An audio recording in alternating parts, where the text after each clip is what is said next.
भक्त बड़ी सुंदर मैया रानी के दरबार में जाकर अर्जी लगाओ तो रमाई से कहता है माँ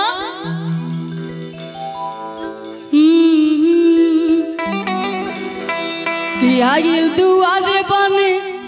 हे देवी मागी अपन परिचय कहा बतागी छुअल चाहता नि पाओ हम अरे छुअल चाहता नि पाओ हम आदित्य आदित्य आदित्य नाम बा आदित्य नाम बा आदित्य नाम बा आदित्य नाम बा आयु दुआर बने अपन परिचय हम बताएंगे आयु दुआर बने देवी मांगे अपन परिचय हम बताएंगे छुअल चाहता नि पाओ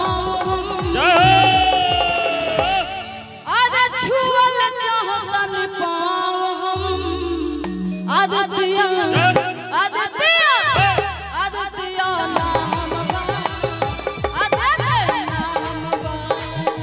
आदित्य नाम बा आदित्य नाम बा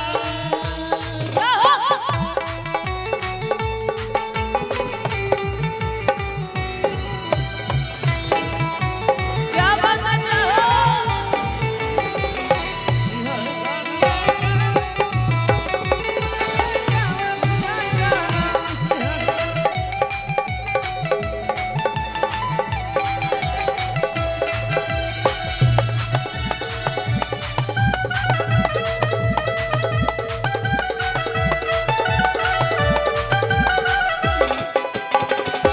और भक्त बड़ी सुंदर मैया रानी के दरबार में जाके अपना मन की अपना दिल के बात बताओ तो रमाई से कहता है माँ ए सुनील सबही के तारे लुमागे भटक अपना उबार लुमागे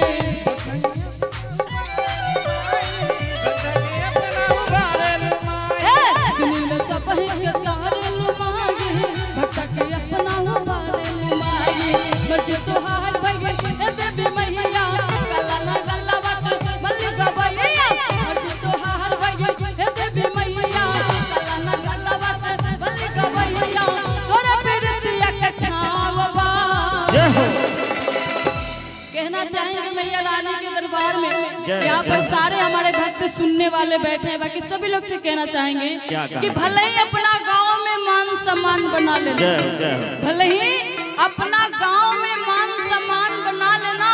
और मैया रानी के दरबार में अगर ताली बजाने में शर्म लगती होगी तो कल से अपना घर पाकिस्तान में बनवा लेना क्योंकि यहाँ रहना होगा तो ताली बजाना पड़ेगा ना तोहरे प्रीतिया के छाववा आदित्य आदित्य आदित्य नाम बा आदित्य नाम बा आदित्य नाम बा आदित्य नाम बा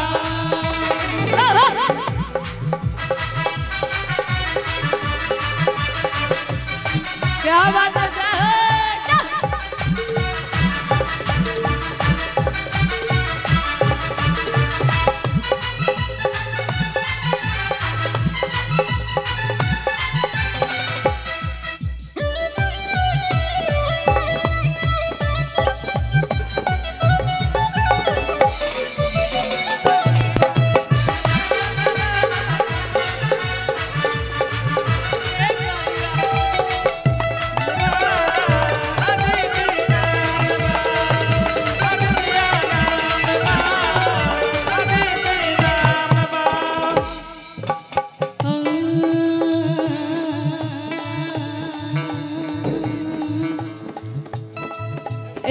मनवा के बात हम कैसे बताएंगे तंदी मामूली दुनिया बनाएंगे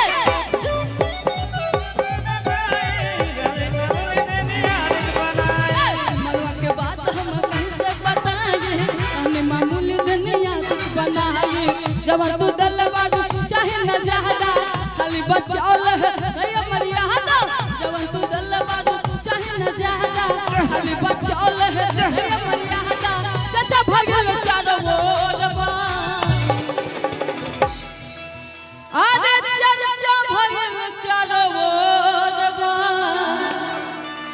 आदित्य आदित्य आदित्य नाम बा आदित्य आदित्य नाम बा आदित्य नाम बा आदित्य